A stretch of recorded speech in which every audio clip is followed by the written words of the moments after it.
What is going on YouTube? Ayo Ronnie here, and I'm back with another video. Random sub shout out to Don't Drink Tap Water. Thank you for recommending I watch this video. Today is Animated Monday. We're going to be watching I Attempted My First Pokemon Nuzlocke by Jaiden Animations. Personally, I've never actually done a Nuzlocke, so maybe watching this video will give me some good pointers on where to start out. One thing I always wanted to try was a Wonderlock. If you guys would like to see Ayo Ronnie do his very first Pokemon Nuzlocke, I'll do Pokemon Sword. 25 likes in an hour, I'll drop it tomorrow. Those rules you can add to the games to make them more challenging, called a Pokemon Nuzlocke. Yes, you can only catch the first Pokemon you run into per route. If a Pokemon faints, it dies and you can't use it anymore. Check. And you have to nickname your Pokemon to get more attached to them. That means if you aren't careful, you can technically lose a Pokemon game under those conditions. Yes, I wanted to do a Nuzlocke for the longest time. Me too, I started a couple in the past, but never actually got to finish any because busy. Yeah, but today's the day that all changes. I decided to make a video on my first full attempt at a Pokemon Ruby Nuzlocke. Let's see how it went. After breaking free from the back of the moving truck my mom stuffed me in and introducing myself to the neighbor Brendan, the kid that I always thought was a monkey said that he heard screaming up ahead. Professor Birch is getting mauled by a level 2 Poochyena, so I let his Torchic out and she scratches the crap out of it. He gifts me Torchic for rescuing him, and I name her Teriyaki, my first Pokemon. Walking up the route more, I run into Brendan, who challenges me to a battle, where Teriyaki proceeds to also scratch the crap out of his Mudkip. Good job, Teriyaki. You're 2 for 2. Doing great. Professor Birch gives me 5 Pokeballs, and the Nuzlocke has officially started. I walked back up to catch my first Pokemon and ran into a Zigzagoon. Alright, not the best, but I can work with this. Yeah, that's ouch. I think we're gonna have a really awesome adventure. Yeah. Bye! Dude, so Teriyaki one-shotted Zigzagoon with a critical hit scratch, but whatever. Contain your murder a little bit, alright, guy? Route 102 is right around the corner, and that's where I was able to catch Corn the Seedot. Look at us, couple of friends ready to take on the Hoenn region together. After watching the weird kid Wally struggle to catch his first Pokemon, I continued on to Route 104 and found a little Tailo in the grass. Aggressive and screams and hungry? Oh yeah. I know your name. In Petalburg Forest, a Team Magma grunt jumps some random professor, so Ari and Teriyaki peck his eyes out. You got some gangsters on your team, bro. I'm gonna name you Make it to Restboro, and while getting ready to take on Roxanne's gym, Teriyaki kills another Zigzagoon I was about to catch. What's your problem with Zigzagoons, dude? But it turned out alright, because she also ended up evolving. Onion was able to destroy Roxanne with ease, and we got our first gym badge. Exiting the gym, we catch a glance that Team Magma is up to no good again. Something about the scorching earth or something. And this old man exclaims that they stole his Pico. Here's your dog.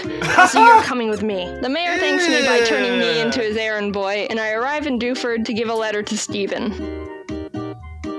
Hello? Right, what do we got?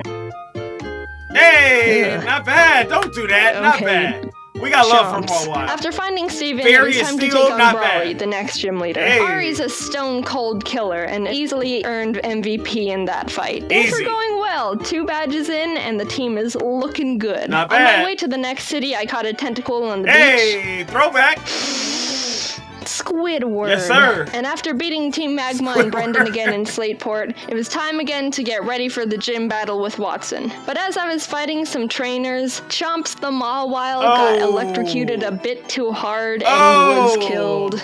That could have been alright down the line. Let's battle. I want to show you how strong I am. Oh, you out. Okay.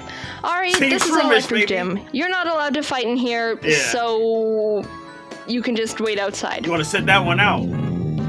Hey. While battling the gym trainers, Onion evolved into Braylon, and together with Teriyaki, they were able to get another victory. Now we were riding high. 3 gym badges in and that's a pretty good team. Main casualties. With our massive confidence, we decided to take on the Win Straight Family's challenge of beating all their family members. I had Squidward out front to get him some experience, but we ran into some troubles with Grandma. Yeah, it's about to be over. Oh god, it's gonna do a high jump kick. We can take him out, but I need a clean switch first.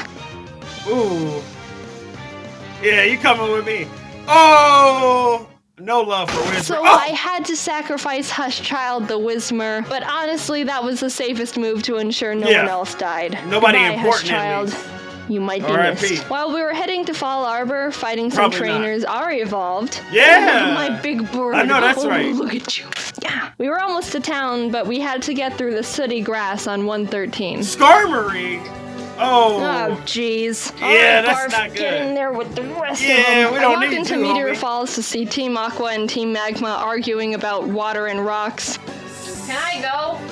So get over here, Zubat. They kept complaining and I had to go up the volcano they were blocking to fight Maxie, the Team Magma leader. That was a hard fight. Yes, Onion and Teriyaki were able to take out his Mardian and Camerupt, but his Golbat hit hard. I ended up having to switch in Ari and double team up to win the battle. Not the most honorable of strategies. That's smart. That's a good move. But it worked and we're moving on. On the way down the volcano, I ran into a mat shop. Oh, hello there, Chad. There we go. Another throwback. I love it. Did I stutter? We arrived in Lava Ridge Town and started getting through Flannery's gym. During that time, Squidward was almost killed by a Fury swiping Kecleon. Yeah. Oh my God. That's crazy! Stop! Right! But when it came time to battle, he pulled his weight and more. You go. Honestly, with the team, there wasn't much I could have done to Flannery's fire Pokemon, but Squidward came in clutch by learning Bubble Beam, and it was all over for him. You got a long way to evolve that one. Under our belt. Brendan met up with us outside the gym to give us goggles so we could walk in the sandstorms. I found a claw fossil, and Anorith was born. Ooh. I didn't know what to name it, so my friend named him Gary. Now it was time for the 5th gym. After some training, Chad evolved into Machoke, and the team was leveled up. I started the battle with Ari, and after realizing I was in trouble... Oh! Yeah, that doesn't do you about to lose, homie!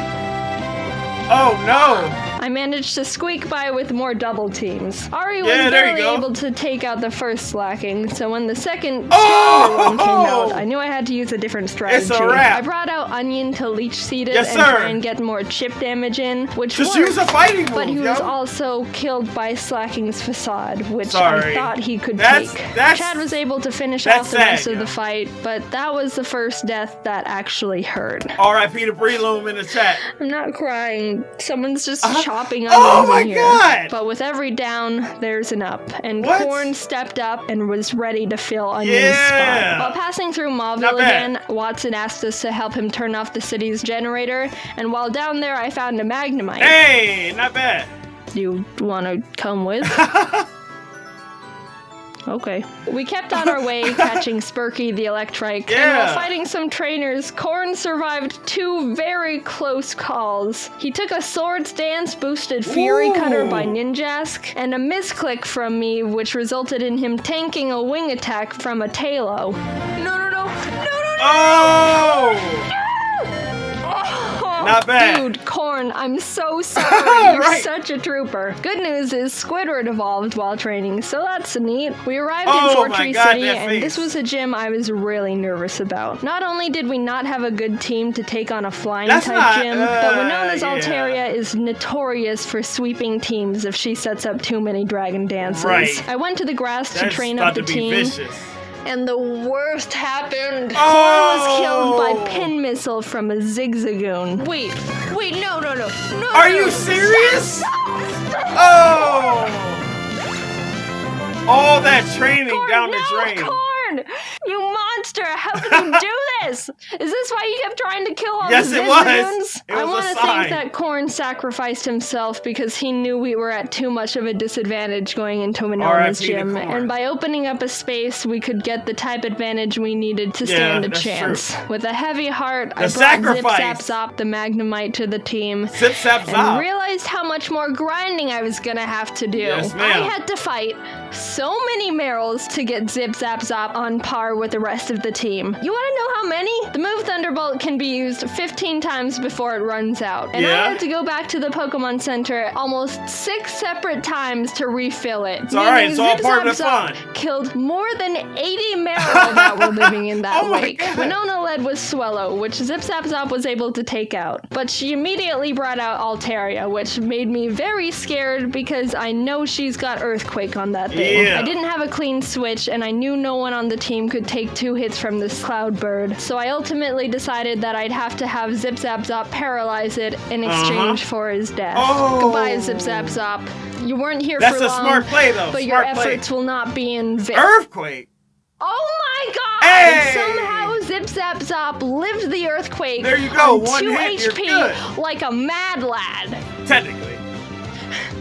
Corn must have been looking down on us for that one, because there was definitely a 90% chance Zip Zap Zop was supposed to die there. With that string of luck, I was able to switch Ari in for Zip Zap Zop to predict another earthquake, and started chipping away at the Altaria, which was not going to be easy. She was already starting to stack up those dragon dances, which make her moves even more powerful, and I was legitimately sweating. But with what little luck we had left, Winona got greedy and tried to get in that last dragon dance, and that's when Ari was able to swoop in and snipe that kill. If that Altaria would have decided to attack at any point, she would have one-shotted anyone and everyone on my team. Thank you, Corn. You shined your photosynthesis onto us. From there, I was able to heal up Zip Zap Zop and sweep the rest of her team. Pretty much. The 6th gym badge was ours. Yay! Outside the Safari Zone, I found a Duskull I was able to catch. Hey, not bad. I tried to have Gary on the team since resurrecting him from the dirt, but he honestly has like no moves that do damage, so I decided to replace him with Sin. We arrived in Lily Cove and I tried fishing on the beach for a Pokemon, but Chad punched the Whalmer I reeled up too hard and killed it. We stormed Team Magma's base, and while trying to get the Master Ball they've got on the ground, an Electrode exploded and almost killed Chad, which was uncalled for. After beating their admin, they escaped into a submarine, and I went on to fight the next gym. Tate and Liza were the first double battle gym leaders, and I didn't realize until too late that I was just a tad underleveled for them. Underleveled? They you gotta grind, bro. Any more than 2 Pokemon, so I think we should be okay. You can make it. 42! Tin and Zip Zap Zop made a good duo, being able to confuse and paralyze them, but Solrock managed to get off a Sunny Day powered flamethrower in Zip Zap Zop's face, which totally killed him. That really sucked. He put in so much work for the team and really carried us this far. The rest of this fight's for you, Zip Zap Zop. Squidward came out, and together with Sin, were able to finish off the duo, getting us our 7th gym badge. Not bad. Alright, Spurky, you're up. I think I single-handedly wiped out the entire water Pokemon population between Zip Zap Zop and Spurky. I went to Shoal Cave and caught Bloody the Spheal, and went out to take on Maxie one last time. For some reason, I didn't learn my lesson when being underleveled for Tate and Liza. You gotta have because I was even more underleveled for Maxie. My Deanna. It doesn't go down? This fight was rough. Chad was able to take out his Mightyena, but I resorted to Squidward when his Crobat came out, and luck wasn't on my side here because Squidward was killed by a high roll wing attack. The way Pokemon works is there's a small range of damage an attack can do. It's not actually the same all the time, and it's kind of based on chance. So even though it looked like Squidward could have lived 2 wing attacks, Maxie was able to get a low roll on the first one and a high roll on the second. Which was the death of Squidward. But it wasn't time to give up. We had to persevere for Squidward. Ari came in and took out the Crobat and lived on 1 HP when hit by Camerupt's Rock Slide. It was a tough battle, but we squeaked by. Barely. After that fight, I needed to take a step back and seriously grind up the team again. If we were just a bit more underleveled, we would have been murdered. Blubby joined the team and we got to work, eventually arriving in Sutopolis. Steven and the Sutopolis gym leader Wallace were there saying Groudon was in the cave because someone used the wrong orb and pissed him off. So I went in there, walked up to Groudon, and Master Balled him immediately. There you go. There's no way I'm fighting Groudon. No. Now get in the box. While fighting Wallace, Sparky was able to take out his Luvdisc and Celio. Sin beat his Whiscash, and Chad finished off the Milotic. She evolved her. The team was perfect. Nice. And after obtaining our final gym badge, I knew we were ready for the Elite Four. We got through Victory Road. Waller tried to fight us for the last time, but he just needs to stop. We exited the cave, and there it was. The final challenge. Here we go. Sydney was up first, and honestly, he wasn't a challenge at all. Chad and Teriyaki were able to take care of his team with ease. Phoebe wasn't difficult either, with Sin and Blubby being MVPs. Glacia was a bit tougher. Teriyaki was able to take out her Glalie, and Sparky could handle her Celios. But her Walrein was the big problem. That's a big problem. Walreins are thick, can tank a lot of hits, and can do a lot of damage. I would know, because I have one. I brought out Chad, and she was able to get in a good amount of damage, but she was ultimately killed by Blizzard. Sin came out to try and confuse it, but it broke through the confusion and landed a Sheer Cold. Ouch. Sheer Cold is a one-hit KO Pretty move. much, It has a 30% chance of hitting the target and will fail if the target Pokemon's level is higher than the user's. But even under all those conditions, it hit. And Sin was killed. Adios. 2 great team members. That's hard. Down and out. Chad was with us for so long and pulled so much weight. Yeah, and Sin got us through some really tough battles. Even with those losses, we were able to finish Glacia off and move on to the final Elite Four member. Drake. Drake's got a tough team. Yes, but he does. We've got a Blubby. There and you she go. wanted revenge for her fallen comrades. That's pretty much all you need. You're good. Every single one of Drake's Pokemon. Yes, sir. Just a straight up massacre. And with that, it was on to the last battle. That was your smartest play right there. Steven Stone. I was legitimately nervous. Level I led up, with you're Sparky fine. to take out his Skarmory as quick as possible, and Blubby was able to take out his Claydol and Aggron, but then came his Metagross. This might be the end. Metagross is Steven's strongest Pokemon, so I needed to hinder it as much as I could before it started doing serious damage. I knew his Metagross had Earthquake, which would definitely take out most of my team, so I had to have Sparky Kamikaze to get a paralysis off. Blubby came out again, and after a lot of hard work, finally beat the Metagross by spamming Surf. Teriyaki was able to finish his Cradily, and his final Pokemon was Armaldo. Gary's final revenge for getting booted from the team. I brought out Blubby because Teriyaki was pretty weakened, and after realizing she gets two-shotted by him, I knew she was gonna have to die. So with a heavy heart, Blubby pulled off her last Surf, getting Armaldo in the red, and was killed.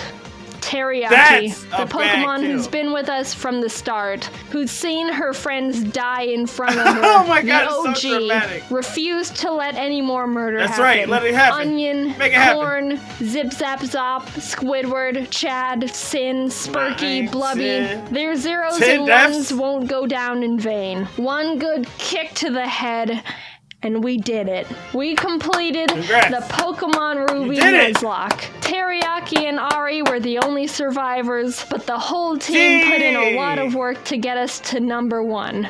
Not bad, really not bad. To the true Mad Lads. Know your types and you're good to go. That was amazing. That's all I can say. Jaiden Animations, thank you for making this. Very good job. I'm really excited now about trying my first Nuzlocke. I do want to do a Wonderlock because I think that adds a bit more mystery to it. Let me know your thoughts on this. I know it's a bit older of a video, but who cares? It was a good time. I think she did a very good job. All you got to do is know your types, and you're good to go.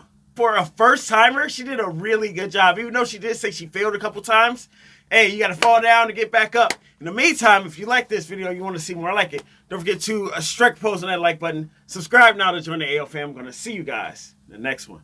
Bye. Perfect.